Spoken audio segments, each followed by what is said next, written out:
Di provinsi Iga yang diselimuti kabut, bukan nama yang membuat seseorang dikenang, melainkan tindakan mereka. Dan tidak ada nama yang membawa bisikan rasa hormat dan ketakutan selain Airin.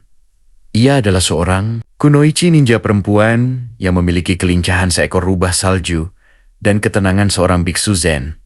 Namun, Airin tidak berjuang untuk klan atau penguasa feodal. Ia berjuang untuk keadilan. Dahulu, Airin adalah bagian dari klan ninja elit yang melayani daimyo Kuroda. Namun, 3 tahun yang lalu, ia menyaksikan sendiri bagaimana Kuroda memerintahkan pembantaian desa petani tak berdosa yang menolak membayar pajak gandum yang mencekik. Hatinya yang mudah hancur. Ia membelot, mencuri gulungan rahasia klan, dan bersumpah untuk menghabiskan hidupnya sebagai mata pedang bagi mereka yang tertindas.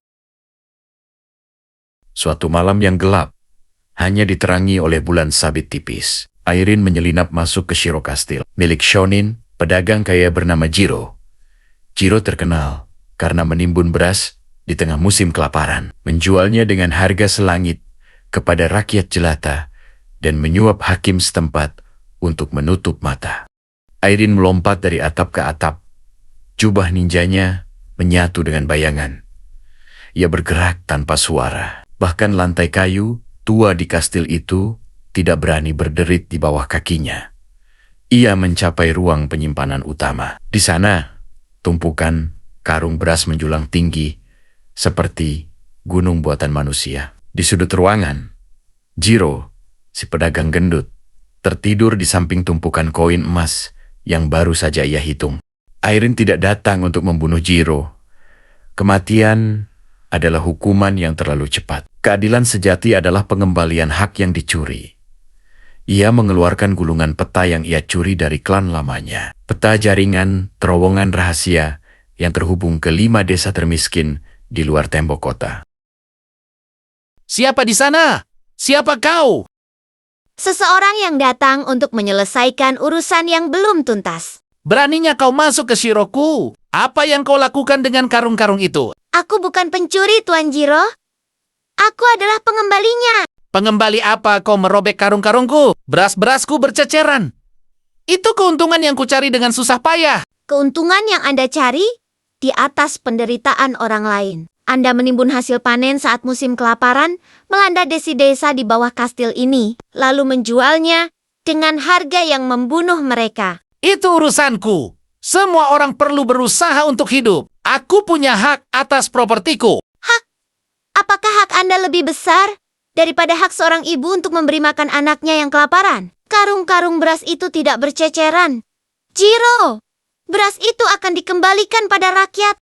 Alah, banyak omong.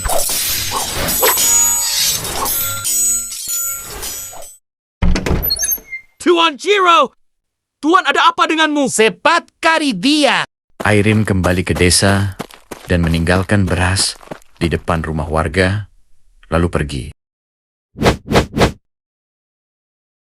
Di sisi lain, Jiro kehilangan kekayaannya. Namun, ia tidak bisa melaporkan kerugiannya tanpa mengakui kejahatan penimbunan. Ia dipermalukan, dan namanya dicoreng di seluruh provinsi.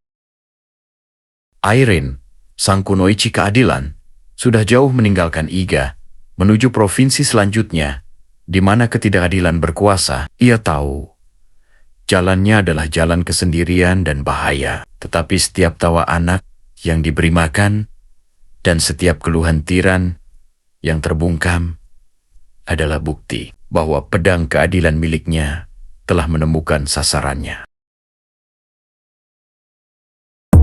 Jika kalian suka channel ini, tolong bantu subscribe ya teman-teman. Dan jangan lupa komen agar kami lebih semangat membuat konten cerita lainnya. Dadah! Sampai jumpa!